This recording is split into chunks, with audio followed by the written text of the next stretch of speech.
ದೇವರಿಗೆ ಸ್ತೋತ್ರವಾಗಲಿ. ಪ್ರಕಟಣೆ 3:8 ನನ್ನ ವಾಕ್ಯವನ್ನು ಕಾಪಾಡುವುದರಿಂದ ಇಗೋ ನಿನ್ನೆದುರಿನಲ್ಲಿ ಒಂದು ಬಾಗಿಲನ್ನು ತೆರೆದಿಟ್ಟಿದ್ದೇನೆ, ಯಾರೂ ಅದನ್ನು ಮುಚ್ಚಲಾರರು. ನನ್ನ ವಾಕ್ಯವನ್ನು ಕಾಪಾಡುವುದರಿಂದ, ದೇವರ ವಾಕ್ಯಗಳು ನಮ್ಮ ಹೃದಯದಲ್ಲಿ ಭದ್ರವಾಗಿಟ್ಟುಕೊಂಡು ಅದರ ಪ್ರಕಾರ ನಡೆದಿರೋದ್ರಿಂದ ಒಂದು ಬಾಗಿಲನ್ನು ತೆರೆದಿದ್ದಾರೆ ಅಂದರೆ ಅದು ಯಾರು ಮುಚ್ಚೋಕ್ಕಾಗಲ್ಲ. ಅದು 100%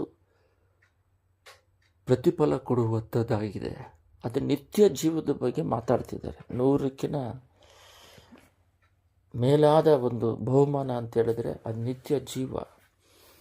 ಇಲ್ಲಿ ನನ್ನ ವಾಕ್ಯವನ್ನು ಕಾಪಾಡಿದ್ರು ಅಂದರೆ ನಮಗೆ ಮೊದಲಿಗೆ ಎಲ್ಲ ಧ್ಯಾನಿಸಿದ್ದೇವೆ. ವಾಕ್ಯ ಅಂದರೆ ದೇವರು. ಯೋಬನಲ್ಲಿ 1:2 ವಾಕ್ಯವಾಗಿದ್ದರು, ಆದರೂ ಮಾಂಸವಾಗಿ ಲೋಕಕ್ಕೆ ಇಳಿದು ಬಂದರು. ಅಂದರೆ ವಾಕ್ಯವೇ ದೇವರಾಗಿದ್ದಾರೆ, ದೇವರೇ ಸತ್ಯವಾಗಿದ್ದಾರೆ, ಈ ಮೂರು ಒಂದಾಗಿದ್ದಾರೆ ಅಂತ ನಾವು ಧ್ಯಾನಿಸಿದ್ದೇವೆ. ಅದರಿಂದ ಈ ವಾಕ್ಯಗಳನ್ನು ಹೃದಯದಲ್ಲಿ, ಅದಕ್ಕೆ ಒಂದು ಒಳ್ಳೆಯ ಉದಾಹರಣೆಯನ್ನು ದೇವರೇ ಹೇಳ್ತಾ ಇದ್ದಾರೆ. ಒಬ್ಬ ಹೊಲದಲ್ಲಿ ಒಂದು ಬೆಳೆಯನ್ನು ತೆಗೆದು ಬಿತ್ತೋದಕ್ಕೆ ಹೋಗ್ತಾರೆ. ಅದು ಮುಳ್ಳಿನ ಒಳಗಡೆ ಬಿದ್ದು ಅದು ಬೇರು ಸರಿಯಾಗಿ ಬರದೇ ಇರೋದ್ರಿಂದ ಅದು ಬೆಳೆ ಕೊಡಲು ಆಗಲಿಲ್ಲ.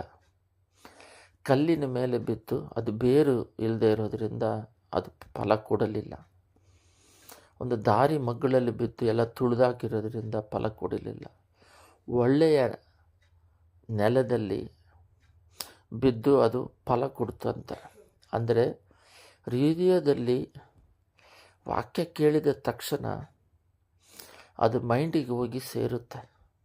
ಈ ಮೈಂಡಲ್ಲಿ ಇರೋದು ಹೃದಯಕ್ಕೆ ಬರಬೇಕು, ಇದನ್ನು ಧ್ಯಾನಿಸಬೇಕು. ಮತ್ತು ಇದು ಎಲ್ಲದಕ್ಕಿಂತ ದೊಡ್ಡದಾಗಿ ಆ ಹೃದಯದಲ್ಲಿ ಧ್ಯಾನಿಸ್ಕೊಂಡು ಆ ದೇವ್ರು ಹೇಳ್ದಂಗೆ ನಡೆಯೋದಕ್ಕೆ ಪ್ರಯತ್ನ ಪಡಬೇಕು. ಅಂದರೆ ಎಲ್ಲರೂ ವಾಕ್ಯವನ್ನು ಕೇಳ್ತಾರೆ, ಮೈಂಡಲ್ಲಿ ಇಟ್ಕೊತಾರೆ, ಗೊತ್ತಿರುತ್ತೆ, ಮತ್ತು ವಾಕ್ಯ ಕೂಡ ಧ್ಯಾನಿಸ್ತಾರೆ. ಆದರೆ ಅದರ ಪ್ರಕಾರ ನಡೆಯೋದಿಲ್ಲ. ಇಲ್ಲಿ ಒಳ್ಳೆಯ ಉದಾಹರಣೆ ಅಂತ ಹೇಳಿದ್ರೆ, ಒಳ್ಳೆಯ ಹೆಸರು ತೆಗೆಯೋದು ಭಾಳ ಕಷ್ಟ. ಕೆಟ್ಟ ಹೆಸರು ಒಂದು ಸೆಕೆಂಡಲ್ಲಿ ತೆಗಿಬೋದು. ಏನೋ ಒಂದು ತಪ್ಪು ಮಾಡಿಬಿಟ್ರೆ ಕೆಟ್ಟ ಹೆಸರು ಬಂದ್ಬಿಡುತ್ತೆ. ಒಳ್ಳೆ ಹೆಸರು ಎಷ್ಟೋ ದೀರ್ಘಕಾಲ ಅಂತ ಒಂದು ಉದಾಹರಣೆ ಇದೆ. ಆ ರೀತಿಯಾಗಿ ನಾವು ದೇವರ ದೃಷ್ಟಿಯಲ್ಲಿ ನಾವು ಯಾವಾಗಲೂ ಒಳ್ಳೆಯವರಾಗಿರೋದಕ್ಕೆ, ವಾಕ್ಯಗಳನ್ನು ಕೇಳಿ ಆ ರೀತಿ ನಡೆಯೋದಕ್ಕೆ ತನ್ನನ್ನು ತಾನೇ ಒಪ್ಪಿಸಿಕೊಡಬೇಕು. ಪ್ರಾರಂಭ ದಿನಗಳಲ್ಲಿ ಯಾರಾದರೂ ಹೊಸದಾಗಿ ದೇವ್ರನ್ನ ನಂಬ್ಕೊಂಡಾಗ ಜಾಸ್ತಿ ಪ್ರಾರ್ಥನೆ ಮಾಡೋದು, ವಾಕ್ಯಗಳನ್ನ ಧ್ಯಾನಿಸೋದು, ವಾಕ್ಯ ಹೇಳ್ದಂಗೆ ನಡೆಯೋದು, ಇದೆಲ್ಲ ಜಾಸ್ತಿಯಾಗಿ ಅಭ್ಯಾಸ ಮಾಡಿಕೊಂಡು ನಡೆಯೋದಕ್ಕೆ, ಜೀವನ ಮಾಡೋದಕ್ಕೆ ನಡೀತಾರೆ. ಸ್ವಲ್ಪ ವರ್ಷಗಳು, 1-2 ವರ್ಷ 3 ವರ್ಷ ಕಳೆದ ಮೇಲೆ ಈಗ ಸೈತಾನನವನು ಕೇರ್ಲೆಸ್ಸನ್ನು ಮಾಡ್ತಾನೆ. ಮಾಡ್ಬಿಟ್ಟು ಇದೇನು ಪರವಾಗಿಲ್ಲ ಅಂತ, ಒಂದು ಟ್ರೇಡ್ ಇದೆ, ಇವಾಗ ಏನೇ ತಪ್ಪು ಮಾಡಿದ್ರು ದೇವರು ಪರಲೋಕ ರಾಜ್ಯಕ್ಕೆ ಸೇರಿಸ್ಕೊಂತಾರೆ ಅಂತ. ಅದು ಬೈಬಲಲ್ಲಿ ಇಲ್ಲ. ಅದೇ ರೀತಿಯಾಗಿ ಈ ಮನುಷ್ಯನೇ ಸ್ವಂತವಾಗಿ ತಾನು ಏನೇನೆಲ್ಲ ಓದ್ತಾರೋ, ಯಾರಿಂದಾದರೂ ವಾಕ್ಯ ಕೇಳ್ತಾರೋ ಅದು ಮೈಂಡಲ್ಲಿ ಇಟ್ಕೊಳ್ತಾರೆ ಹೊರತು ಅದರ ಹೃದಯ ಅಂತರಾಳದಲ್ಲಿ ಬೇರೂರಿ ಫಲ ಕೊಡುವುದಿಲ್ಲ. ಅಂದರೆ ಕ್ರಿಯೆಯಲ್ಲಿ ನಡೆಯೋದಕ್ಕೆ ಪ್ರಯತ್ನ ಪಡೋದಿಲ್ಲ. ದೇವರು ಈ ಥರ ಹೇಳಿದ್ದಾರೆ, ನಾವು ಆ ರೀತಿ ನಡಿಬೇಕು, ಅದರಿಂದ ನಷ್ಟ ಬಂದರೂ ಪರವಾಗಿಲ್ಲ ಅನ್ನುವ ಒಂದು ಸ್ವಭಾವದಲ್ಲಿ ನಾವು ಇದ್ದು ಅದರಲ್ಲೇ ಅದೇ ರೀತಿ ನಡೆಯೋದಕ್ಕೆ ಪ್ರಯತ್ನ ಪಡಬೇಕು.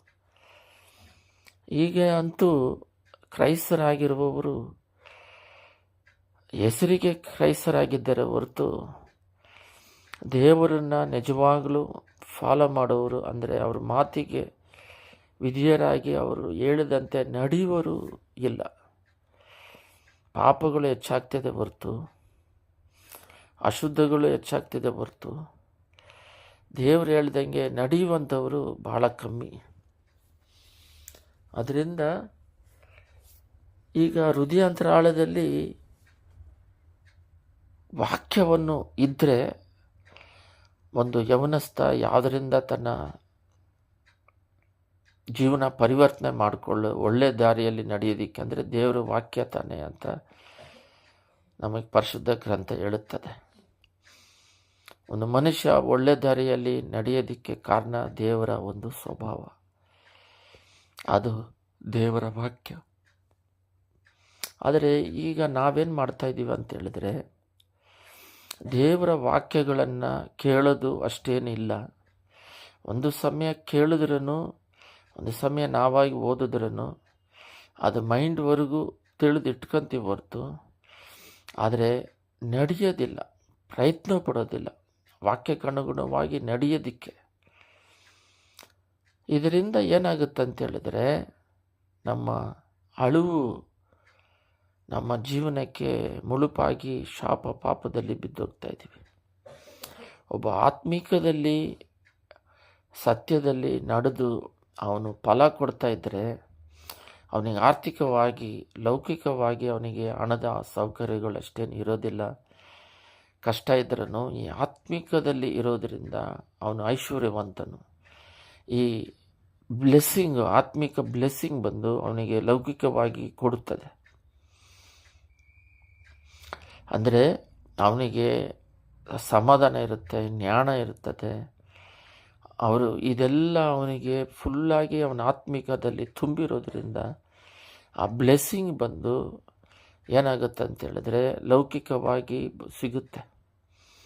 ಆದರೆ ಲೌಕಿಕವಾದ ಲೋಕಕ್ಕೆ ಸಂಬಂಧಪಟ್ಟ ಆಶೀರ್ವಾದಗಳೆಲ್ಲ ಇದ್ದು ಕೂಡ ಆತ್ಮಿಕದ ಒಂದು ಆಶೀರ್ವಾದ ಇಲ್ಲದೆ ಹೋದರೆ ಅದು ವೇದನೆ, ಬೇಜಾರು, ದುಃಖದಲ್ಲೇ ಮುಳುಗೋಗುತ್ತೆ. ಅದರಿಂದ ಮೊಟ್ಟಮೊದಲಿಗೆ ನಾವು ಕಲಿಬೇಕಾಗಿರೋದು ದೇವರ ಹತ್ರ ಏನಂದರೆ, ದೇವರ ವಾಕ್ಯವನ್ನು ಕಾಪಾಡಿ ನಡೆಯೋದ್ರಿಂದ ಅದು ನಮ್ಮ ಜೀವಿತಕ್ಕೆ ಬ್ರೈಟಾಗಿ ಬೆಳಕಾಗಿ ಇರುತ್ತದೆ. ನಾವು ಮತ್ತಾಯ 7:24 ನಾವು ಧ್ಯಾನಿಸೋದಾದರೆ, ಒಂದು ಮನೆ ಬಂದ್ಬಿಟ್ಟು ಬಂಡೆ ಮೇಲೆ ಕಟ್ತಾನೆ. ಮಳೆ ಭಯಂಕರವಾಗಿ ಹೊಡಿತದೆ. 4 ಕಡೆಯಿಂದ ಬಂಡೆ ಮೇಲೆ ಕಟ್ಟಿರೋದ್ರಿಂದ ಸ್ಟ್ರಾಂಗ್ ಆಗಿರೋದ್ರಿಂದ ಆ ಮನೆ ಬಿದ್ದು ಹೋಗೋದಿಲ್ಲ. ಇನ್ನೊಬ್ಬ ಮರಳಿನ ಮೇಲೆ ಕಟ್ತಾನೆ, ಉಸುಬಿನ ಮೇಲೆ ಅಂತಿದೆ. ಅಂದರೆ ಆ ಮರುಳಿನ ಮೇಲೆ ಕಟ್ಟಿರೋದ್ರಿಂದ 4 ಕಡೆ ದೊಡ್ಡದಾಗಿ ಮಳೆ ಬಂದು ಅದೇ ರೀತಿ ಏನಾಯ್ತಂದರೆ ಅದು ಎಲ್ಲ ಮಳೆ ಬಂದಿದ ತಕ್ಷಣ ಅದು ಮರಳು ಕರಗಿ ಹೋಗಿ ಮಳೆ ಬಿದ್ದು ಹೋಗುತ್ತೆ. ಅಂದರೆ ಇದು ದೇವರು ಬಂದ್ಬಿಟ್ಟು ದೇವರ ವಾಕ್ಯಕ್ಕೆ ಹೋಲಿಸಿ ಇದನ್ನು ಹೇಳ್ತಾರೆ. ಏನಂತ ಹೇಳ್ತಾರೆ ಅಂದರೆ, ಈ ನನ್ನ ಮಾತುಗಳನ್ನೇ ಕೇಳಿ ಅವುಗಳಂತೆ ನಡೆಯುವವನು ಬಂಡೆಯ ಮೇಲೆ ಮನೆಯನ್ನು ಕಟ್ಟಿಕೊಂಡು. ನನ್ನ ಮಾತು ಯಾರೆಲ್ಲ ದೇವರ ಮಾತನ್ನು ಕೇಳಿ ನಡೀತಾರೋ ಅವರು ಬಂಡೆ ಮೇಲೆ ಮನೆ ಕಟ್ಟಿದ್ದಾರೆ. ಯಾರೆಲ್ಲ ಆ ಮಾತನ್ನು ಕೇಳದೆ ಇರ್ತಾರೋ ಅವರು ಉಸುಬಿನ ಮೇಲೆ, ಮರಳಿನ ಮೇಲೆ ಮನೆ ಕಟ್ಟಿದ ಬುದ್ಧಿಹೀನನ ಮನುಷ್ಯನು ಹೋಲುವವನು. ಕಟ್ಟಿದ ಮೇಲೆ ಮಳೆ ಸುರಿಯಿತು, ಹಳ್ಳಗಳು ಬಂದವು, 4 ಕಡೆಯಿಂದ ಗಾಳಿ ಬೀಸಿ ಮನೆಗೆ ಹೊಡೆಯಿತು, ಆಗ ಅದು ದಡಮ್ಮನೆ ಕಂಡು ಬಿತ್ತು ಅಂತ ಇದೆ. ಅಂದರೆ ಆ ಮಳೆಗೆ ಆ ಮರಳಿನ ಮೇಲೆ ಮನೆ ಕಟ್ಟಿರೋದ್ರಿಂದ ಬಿದ್ದೋಯ್ತು. ಯೇಸು ಈ ಮಾತುಗಳು ಹೇಳಿ ಮುಗಿಸಿದ ಮೇಲೆ ಜನರ ಗುಂಪುಗಳು ಆತನ ಉಪದೇಶವನ್ನು ಆಶ್ಚರ್ಯಪಟ್ಟರು. ಇವರು ಇಷ್ಟು ಒಳ್ಳೆ ರೀತಿಯಲ್ಲಿ ಉಪದೇಶ ಮಾಡ್ತಿದ್ದಾರಲ್ಲ ಅಂತ. ಅದಾದಮೇಲೆ ಕೆಳಗಡೆ, ಯಾಕೆಂದರೆ ಆತನು ಅವರ ಶಾಸ್ತ್ರಗಳಂತೆ ಉಪದೇಶ ಮಾಡದೆ ಅಧಿಕಾರವಿದ್ದವನಾಗಿ ಉಪದೇಶ ಮಾಡಿದನು. ಶಾಸ್ತ್ರಿಗಳು ಅಂದರೆ ಆ ಕಾಲದಲ್ಲಿ ಬೈಬಲ್ನ ವಾಕ್ಯಗಳನ್ನ ಬರೆಯುವವರು. ಬಟ್ ಅವರು ಬರೀತಾರೆ, ಅವರೇ ಲಿಪಿಯಾಗಿ ಬರೀತಾರೆ, ಬಟ್ ಅದರ ಪ್ರಕಾರ ನಡೆಯೋದಿಲ್ಲ. ದೇವರು ಕೂಡ ಒಂದು ಸಲ ಹೇಳ್ತಾರೆ, ಅವರು ಉಪದೇಶ ಮಾಡ್ತಾರೆ, ಆದರೆ ಅವರು ಆ ಥರ ನಡೆಯೋದಿಲ್ಲ ಅಂತ ಹೇಳ್ಬಿಟ್ಟು ಯೇಸು ಸ್ವಾಮಿನೇ ಈ ಮಾತನ್ನು ಹೇಳ್ತಾರೆ.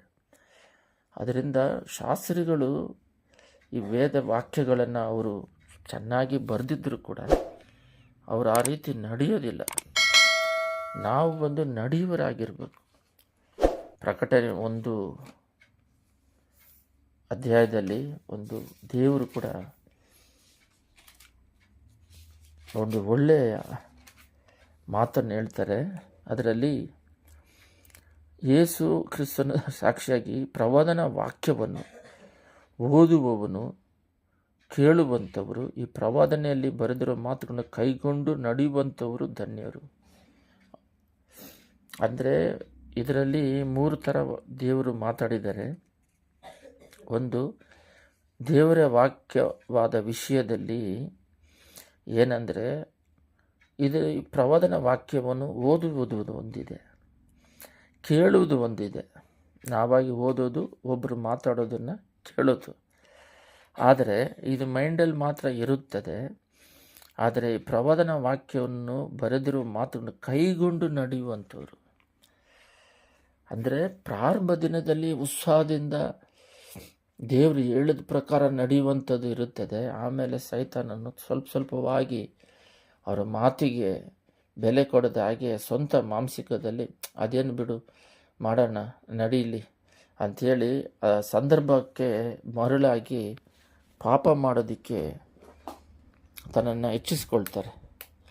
ಇದರಿಂದ ಏನಾಗುತ್ತೆ ಅಂತ ಹೇಳಿದ್ರೆ, ಸ್ವಲ್ಪ ದಿನಗಳು ಕಳೀತಾ ದೇವರ ಮಾತುಗಳು ಹೇಳ್ದಂಗೆ ನಡೆಯೋದನ್ನು ಬಿಟ್ಟು ಹಂಗೆ ನಮ್ಮ ಪಾಡಿಗೆ ನಾವು ಇಷ್ಟ ಬಂದಂಗೆ ದಾರಿಯಲ್ಲಿ ನಡ್ಕೊಳ್ತಾ, ದೇವರು ಯಾಕೆ ನಮಗೆ ಕಷ್ಟಗಳು ಬರ್ತದೆ, ನಷ್ಟಗಳು ಬರ್ತಾಯಿದ್ದೀವಿ ಅಂಥೇಳಿ ದೇವ್ರನ್ನ ಗುಣಗುಟ್ಟುವಂಥವರಾಗಿ ಮಾರ್ಪಡ್ತೀವಿ. ಇದಕ್ಕೆ ಕಾರಣ ಏನಂತ ಹೇಳಿದ್ರೆ, ನಾವು ಆದಷ್ಟು ಪ್ರಯತ್ನ ಪಡೋದು ಏನಂದರೆ, ನಮ್ಮ ಜೀವಿತದಲ್ಲಿ ಕ್ರೈಸ್ತರಾಗಿರುವುದಂದರೆ ಪಾಪವನ್ನು ಜಯಿಸಿಕೊಂಡು ದೇವರ ಮಾತಿಗೆ ವಿಧೇಯರಾಗಿ ನಡೆಯೋದಕ್ಕೆ ಪ್ರಯತ್ನ ಪಡಬೇಕು. ಆ ರೀತಿ ನಡೆದರೆ ಮಾತ್ರ ನಮಗೆ ಆತ್ಮಿಕದ ಆಶೀರ್ವಾದಗಳು, ಪರಲೋಕದ ಆಶೀರ್ವಾದಗಳು ಸಿಗೋದಕ್ಕೆ, ಸಂತತಿ ಆಶೀರ್ವಾದಗಳು ಸಿಗೋದಕ್ಕೆ ಸಾಧ್ಯವಿದೆ. ಪ್ರಾರ್ಥನೆ. ಸ್ತುತಿಮಧ್ಯದಲ್ಲಿ ನಿವಾಸ ಮಾಡುವ ಪರಲೋಕ ತಂದೆಯೇ, ಸತ್ಯವನ್ನು ತಿಳಿದುಕೊಂಡಿದ್ದೇವೆ.